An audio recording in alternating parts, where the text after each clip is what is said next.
Hi, it's me, Vicky Marie, and I just wanted to make a video about this case in Norfolk. I wasn't planning on making a video about it because it's one of those cases where there's still seems like there's still a lot of details to come out. So sometimes these cases can move quickly, new information comes out, so I've been sort of hanging on. But there's been a statement by the Norfolk police now, so I think I'm going to tell you about the case and then read the statement, and then as and when updates happen about this case, I will tell you about it. But I can see that it's caused a lot of interest between you because I've had quite a few emails sort of requesting either that I cover it or asking me if I've heard about it, etc. So these three people are no longer with us. These two little girls, that's the saddest of all, isn't it, that two little girls have been removed from this earth in whatever happened on this day. It all seems like a mystery. That is their father. There's another woman who is dead or was found dead at the scene. Her name has not been released yet, but it's not thought to be his wife. It's thought to be his sister-in-law. So it's a very mysterious case, this. Let me just read you something about it.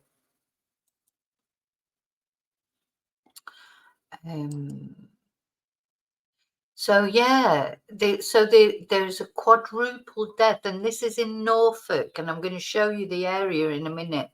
And this is very close to where Gaynor Lord recently was in the news for drowning in the River Wesson.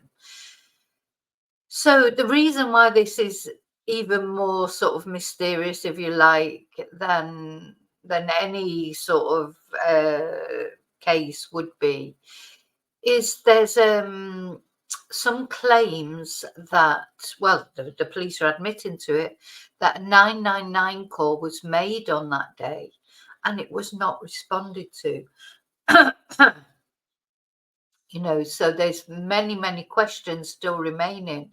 So we don't know yet who the other relative is who died. We don't know who did call the cops on that day, who did call 999 for the call that remained unanswered. And also, just before Christmas, it's thought that the male involved, Bartlomiej Kuczynski, who's 45, was a missing person. So there's talk about that as well. Anyway, I'm going to show you, I think, this Sun article, and we'll read through it together. Excuse me.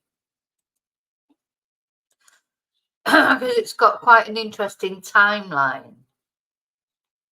So chilling details have revealed a family's final hours before their bodies were discovered in a property in Costessey, near Norwich.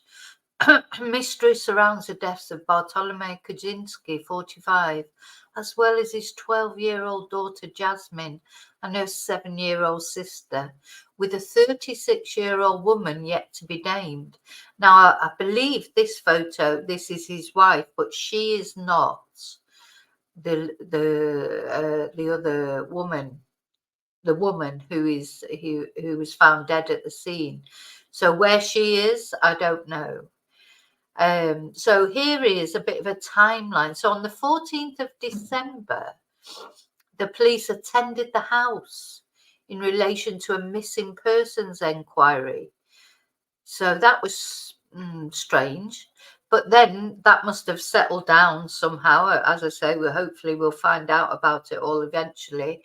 But on the 19th of January at 6 a.m., Bartlomiej called 999, but the police did not attend. And then later on that day, a member of the public called 999. 7 a.m. So 6 a.m. 999 call was made. 7 a.m. a member of the public calls 999. just an hour later. And then at 7:15, so they got there quite quickly in the end. Makes you wonder if it could have been different if the 999 call was made at 6 a.m. if they would have got there at 6:15 a.m. because when the member of the public called 999 at 7 a.m. they were there within 15 minutes. Unfortunately, they forced entry into the house and they found the bodies of the dad, the daughters, and a woman. So neighbours are reeling over the losses and describe the children as beautiful and lovely sisters who are really happy. So the police have admitted that they did not respond to this 999 call, but they haven't given any answer yet. And they have said they're not looking for anyone else in connection with the quadruple death. So I was wondering, where is this woman? If this is the mother of the children, and she was not there, it's believed to be her sister-in-law, but her name has not been released yet. Where is she? So on December the 14th, Norfolk police attended the property in Costessey after a missing persons inquiry. And unconfirmed reports say that Mr. Kuczynski was the person who was missing. But he was said to have disappeared and was later found wandering nearby. So this is a real mystery case, isn't it? But again, everything has to be confirmed.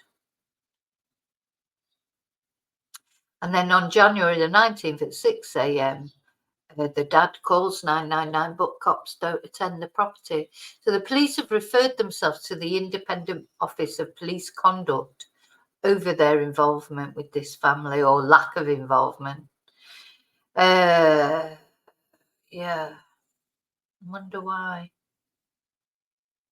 So just after 7 a.m, a member of the public calls 999, and that the police have not released the identity of that member of the public either. And yeah, they've not spoken in public or identified themselves as yet, nor have they been named by locals in the area. It just makes you wonder, is that the wife? Was the wife there? Yeah. Well, somebody killed these people. So apparently, Benjamin, he had been stabbed in the head, and the woman, the unidentified as yet woman, who was 36 years old, apparently, was stabbed in the neck, apparently, and the two little girls were also stabbed. So Mr. Kuczynski's Thai-born wife, Natanka Kuczynska, who was known as Nan, had reportedly not been seen by neighbours for months. It's very perplexing, isn't it? So locals described the children as beautiful, lovely sisters, and were really happy. Jasmine was a pupil at Taverham High School. Her sister was a pupil at the Queen's Hill Primary School on the Queen's Hill estate where they lived. Very, very sad. Very, very sad, isn't it?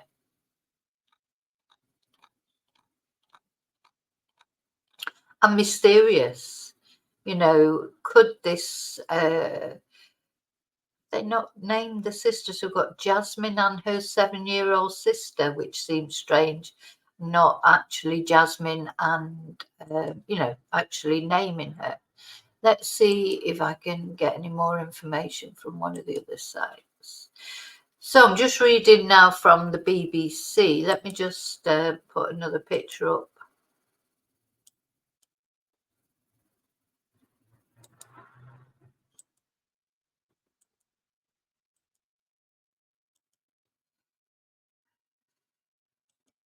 Very sad.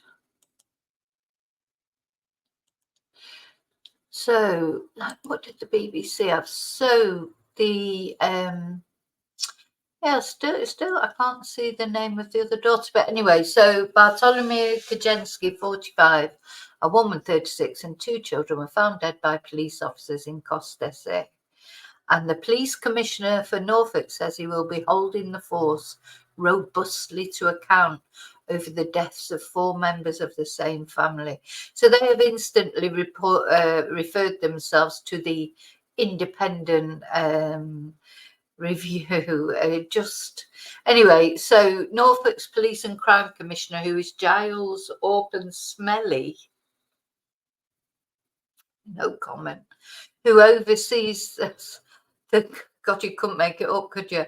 Who oversees the county's police force, said people must be able to depend on the 999 system. He'll be fuming because they did quite well, didn't they, in the Gaynor Lord case? It's generally felt they dealt with it right, with the help of Lancashire police who showed them how not to do it. And then now here we are, he's embroiled in this, which is going to, Giles Orpen Smelly. It is smelly, isn't it? So, yeah, let's see if this offers any more information. The police, of course, remember the police and crime commissioners, they are elected, like Snowden. They are elected.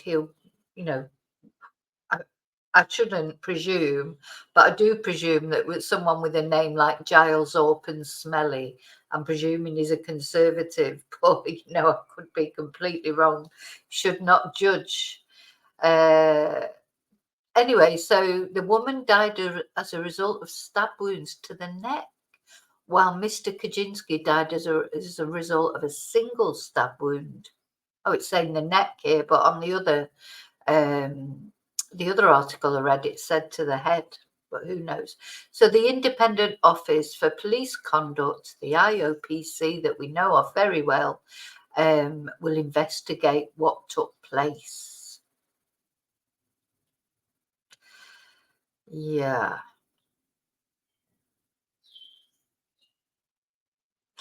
Now, it says at the end here, and this is relevant, I think, to the Nicola Buller case, Mr. Sanford said his force had not yet adopted the new right care, right person policy, which aims to send health professionals rather than police officers to incidents where mental health is suspected of being an issue. I think that had been adopted in Nicola's case anyway. It's a minefield, isn't it, with the mental health, etc.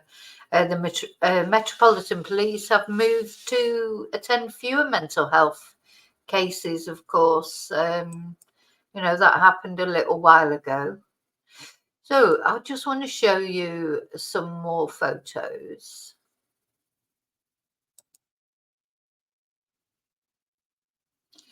Let's just have a look. Where is it? Oh, dear me. There's always, it just shows you don't know what's going on in people's lives, do you?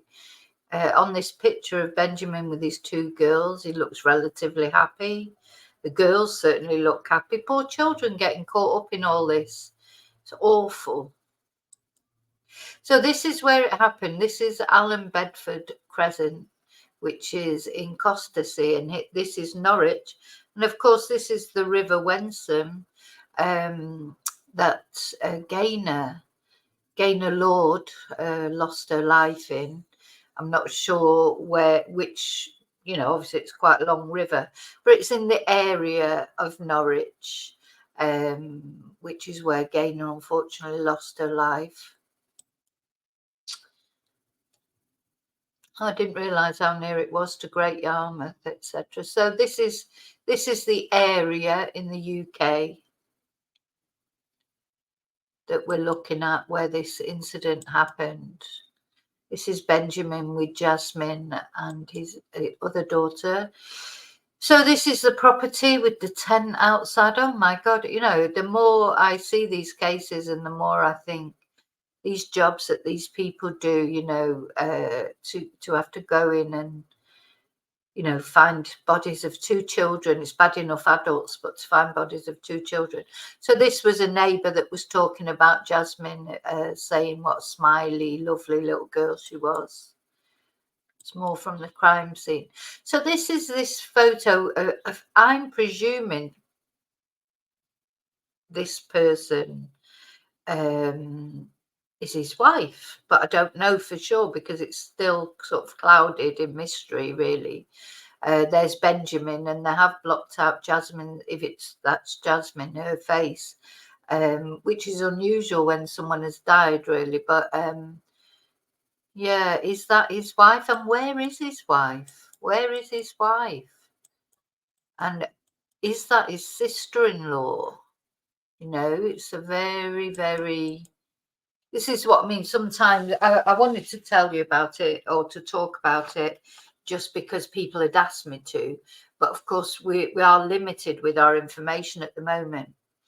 So now I want to read out to you the statement. So this is the statement from the Chief Constable of Costessey.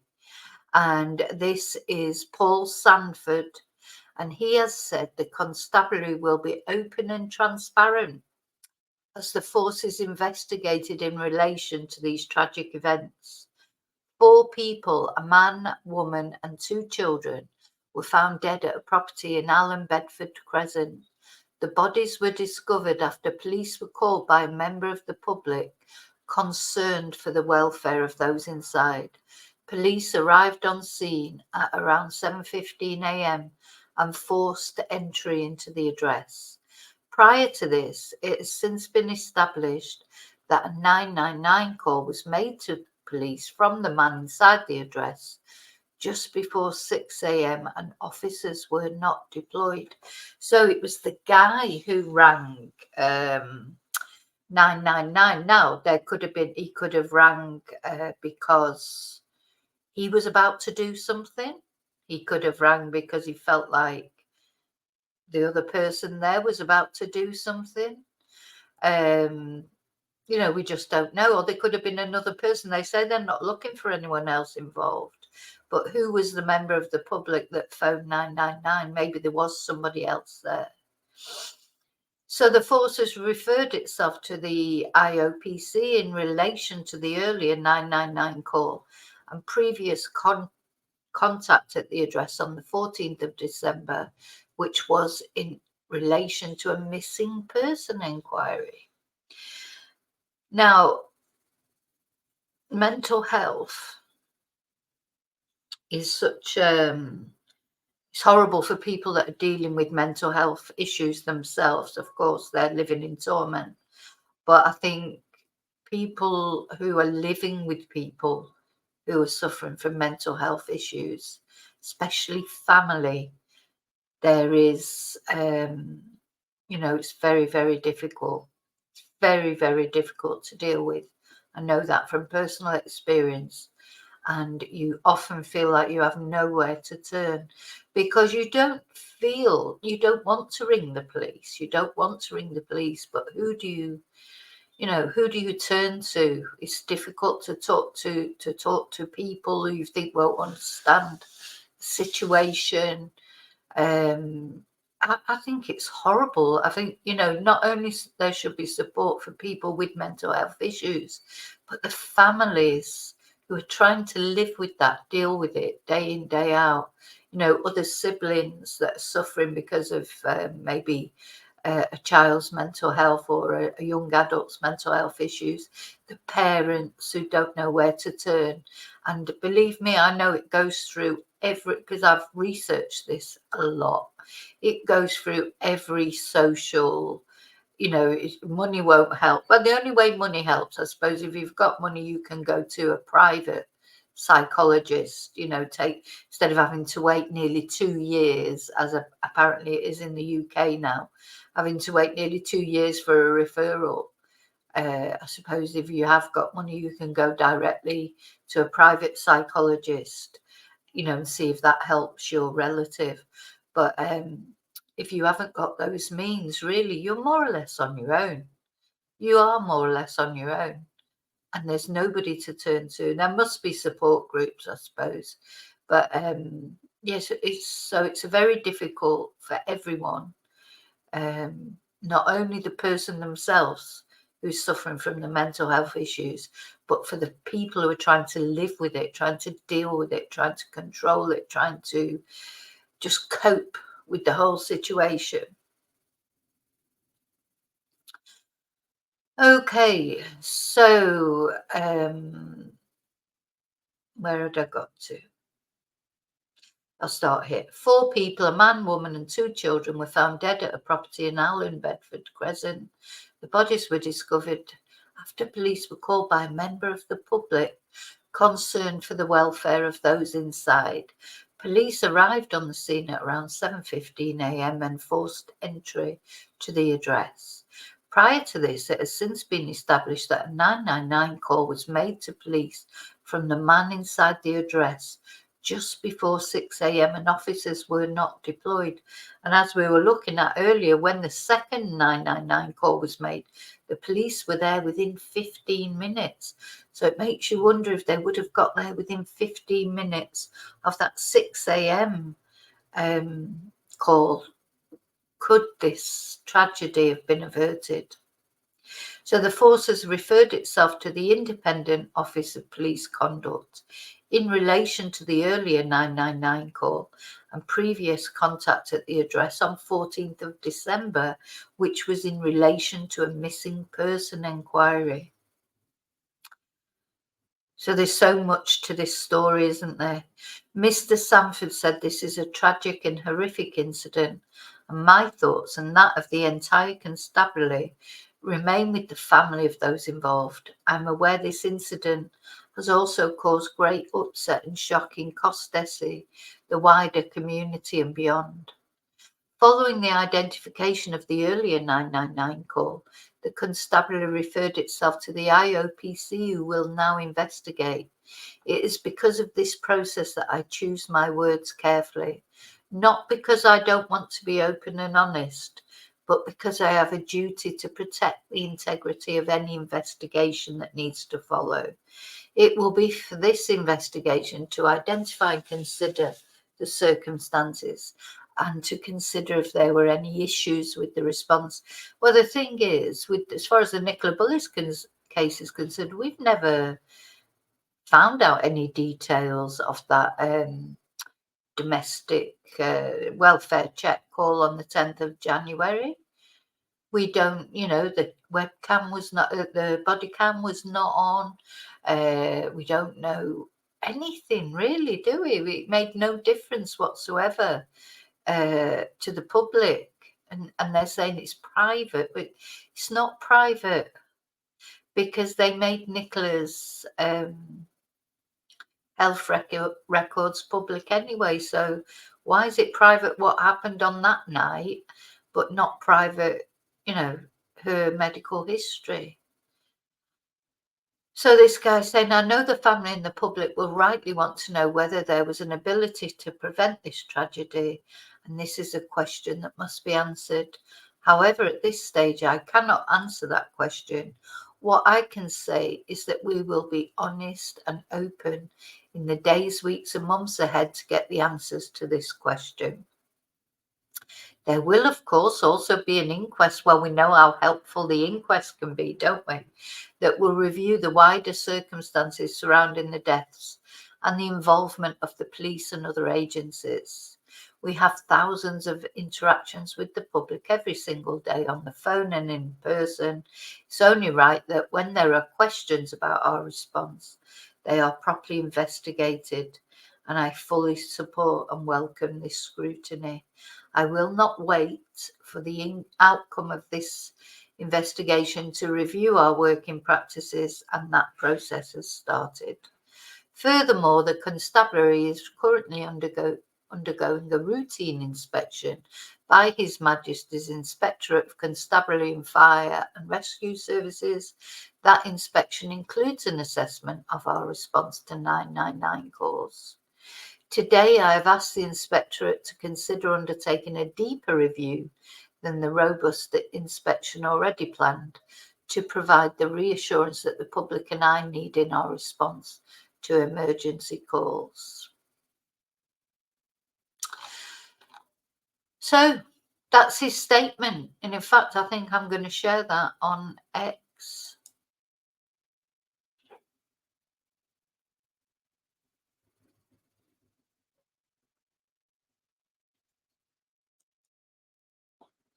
Because, yeah, it's important for everybody to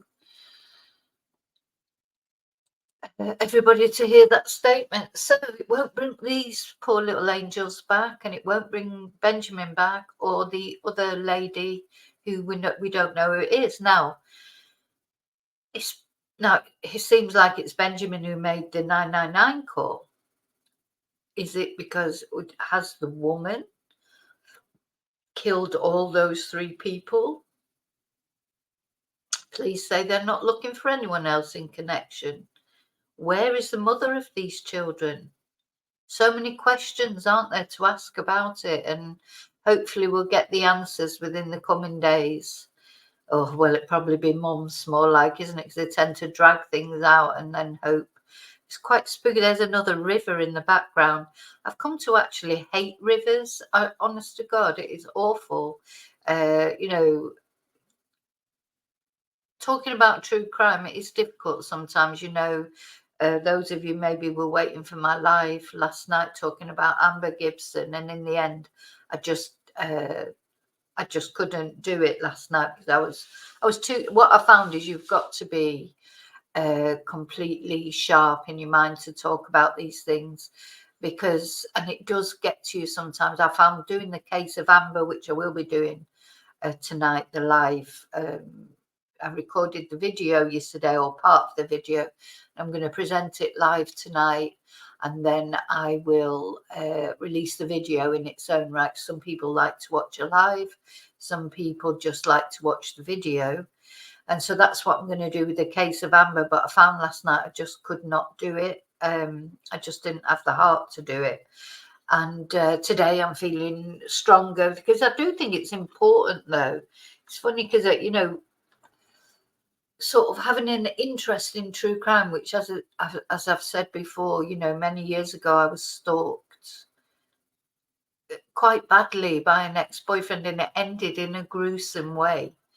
And that's what really started me taking an interest in any true crime cases, because I do feel that I am lucky to be here, because that I know that I could have ended up as being a headline, if you like, for that reason, because my ex-partner, if he would have managed to catch hold of me, I don't think I would be here telling this story. I just was lucky that I managed to avoid him. And, I do count myself lucky, and I was pregnant at the time. So that's what started off my interest. So what I'm trying to say is, though, I think these stories are important.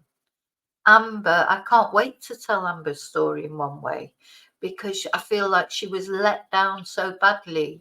And that's why I couldn't do that live last night, because I thought I would be letting her down as well if I did it sort of tired and half-heartedly, and not. I want to tell her story with the passion that I feel about it, about how she was let down. And I want her story, hopefully, maybe might help others. We don't know that, but it's possible. So the same as this story, you think, if the police, it's just so galling to think that if the police would have arrived within 15 minutes like they did later when they were rang the second time, would these 2 little angels still be alive? We'll never know. But yeah, so a bit of a sad story, well, a very sad story. Let's hope some answers come out. It sounds like Benjamin, it was him who phoned the police. So you just think, well, yeah, anyway, it's a mystery. It's just conjecture. I don't know if somebody did it, if you like. Seems like maybe somebody did the murders and then killed themselves by stabbing themselves in the neck or the head or whatever. I mean, it's just awful, isn't it, to think about that somebody would be that mentally ill that they could do that, but people do. Okay, so I will see you later on, and I'll be telling you about the other sad case of Amber. But don't forget, on Thursday, it's Burns Night. Thursday, the 25th of January, we will be having a Burns Night. And that night, we will not be talking about sad things. We will be having fun. We'll be celebrating life and just having a few laughs along the way. So thank you as always for watching. I never put my little ticker up, but it's important to say thank you. I want to thank all of you that are subscribers on my channel. If you're not subscribed, maybe you could think about subscribing. It helps me out and it's completely free. Thank you to my members for being members on my channel. We have to organise a different, maybe Friday we'll have the members live. Oh, it's a bit awkward because then, so after the Burns Night on Thursday, where we will be having fun, then of course we're at the anniversary of Nicola Bulley going missing. You know, the 1 year, it's been 1 year. Anniversary is the totally wrong word. I want to take that word back, but it's 1 year on from when Nicola went missing, and she went missing on the 27th. Which of course this year is a Saturday, but she actually went missing. It was a Friday last year. And what I'm planning to do is I'm going to do quite a few lives. We're going to go over things. There's a documentary coming out, isn't there, in Channel 4 in the early days of February. Sort of, I don't know what else they're going to say in that documentary. They say they're going to answer some questions that have never been answered, which I doubt very much, but you know, we'll give them a benefit of the doubt. You know, so yeah, I'm going to talk over some of the things from the early days of when poor Nikki went missing, and see where we are a year on, and do we feel differently. I'll look over some of my old videos. Do we feel any differently than we did then? Because of course since then it's been the Peter folding bombshell saying that he did find her in the river, when all that time he said that he didn't, though he still hasn't, up to the date of this video, actually confirmed that by any expert sonar, you know. Oh God, I said that word again. It's not been confirmed even yet on the 23rd of January, so nearly a year on. No expert has ever confirmed what he says is true, but we keep waiting, don't we? So yeah, so that's what I'll be doing over the weekend. But the most important thing before that is we will be having a complete break with the Burns Night, where we'll be having a bit of fun. Okay, so thank you so much. Remember to live and love wisely, carefully. Have a great day. I'll see you later on tonight, hopefully, in the live. And thank you for watching. I couldn't do this without you. Thank you so much. Until I see you again, may your God go with you. Bye.